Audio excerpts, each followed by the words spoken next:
Bismillahirrahmanirrahim. Assalamualaikum warahmatullahi wabarakatuh.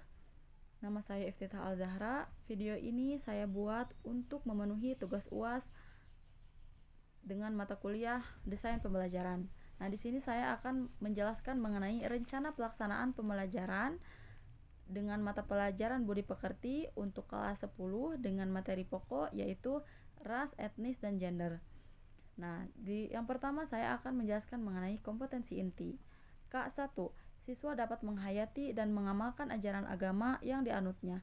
K2. Siswa dapat menghayati, mengamalkan perilaku jujur, disiplin, tanggung jawab, peduli, gotong royong, kerjasama, toleransi, damai, santun, responsif, dan proaktif, dan menunjukkan sikap sebagai bagian dari solusi atas berbagai masalah dalam berinteraksi secara efektif dengan lingkungan sosial dan alam, serta dalam menempatkan diri sebagai cerminan bangsa dalam pergaulan dunia.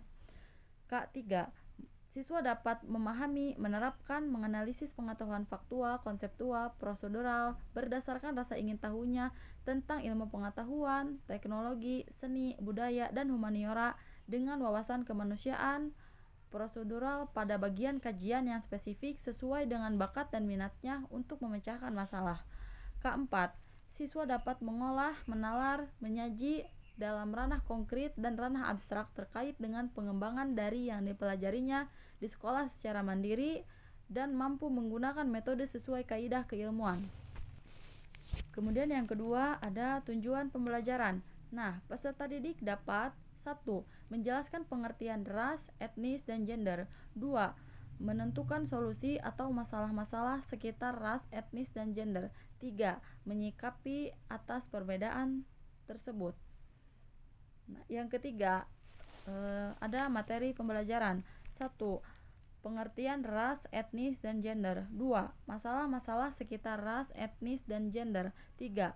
Sikap remaja terhadap perbedaan ras, etnis, dan gender. Kemudian ada metode pembelajaran. Nah, metode pembelajaran yang digunakan ada ceramah, diskusi via Zoom atau Google Meet.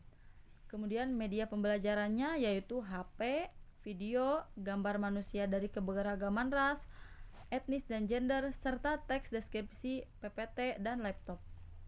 Nah, sumber pembelajaran yang digunakan yaitu yang pertama ada buku sumber PAK dan Budi Pekerti SMA kelas 10.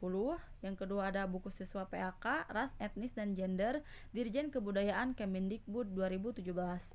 Yang ketiga ada buku siswa PAK Dirjen Kebudayaan Kemendikbud 2017 2. Yang keempat ada buku guru PAK SMA kelas 10 3. 5. Internet. 6. Ada jurnal artikel.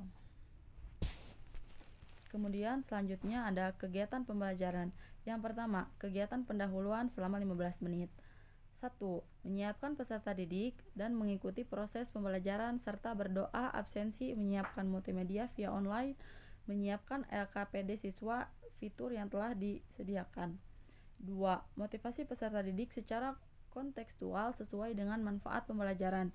3. Memberikan beberapa gambar masing-masing mewakili ras dan etnis tertentu. 4. Menjelaskan tujuan pembelajaran, kompetensi, literasi, dan karakter yang harus dicapai dan menyampaikan cakupan materi dan penjelasan uraian kegiatan sesuai silabus. Kemudian yang kedua ada kegiatan inti selama 150 menit. 1. Peserta didik dapat mengamati gambar yang ditampilkan. Peserta didik diminta mempelajari gambar dari orang-orang yang berbeda ras dan etnis, kemudian melakukan curah pendapat mengenai berbagai ciri manusia dengan perbedaannya via Messenger. Yang kedua, guru dapat menjelaskan mengenai pemahaman definisi konsep mengenai ras, etnis, dan gender. Siswa dapat menyimak persoalan menyangkut ras, etnis, dan gender. Peserta didik menulis contoh diskriminasi ras, etnis, dan gender yang terjadi dalam masyarakat. Yang ketiga ada bagian penutup selama 15 menit. Nah, yang pertama, peserta didik menyimpulkan pembelajaran yang dibimbing oleh guru. Peserta didik mengadakan evaluasi atas proses pembelajaran yang telah dilakukan. 3. Peserta didik melakukan refleksi terhadap pencapaian tujuan masyarakat yang telah dilakukan. 4.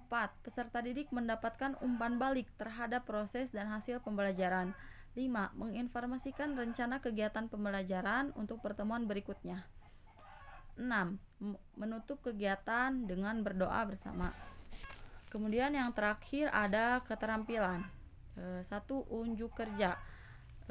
Terus ada presentasi. Nah, pembelajaran remedial akan dilaksanakan apabila nilai peserta didik tidak memenuhi KKM yang ada dan bisa dilaksanakan pada saat KBM berlangsung atau bisa juga di luar jam pembelajaran tergantung jumlah siswa yang mengikuti remedial. Peserta didik yang telah mencapai di atas KKM diberikan pengayaan dengan langkah sebagai berikut.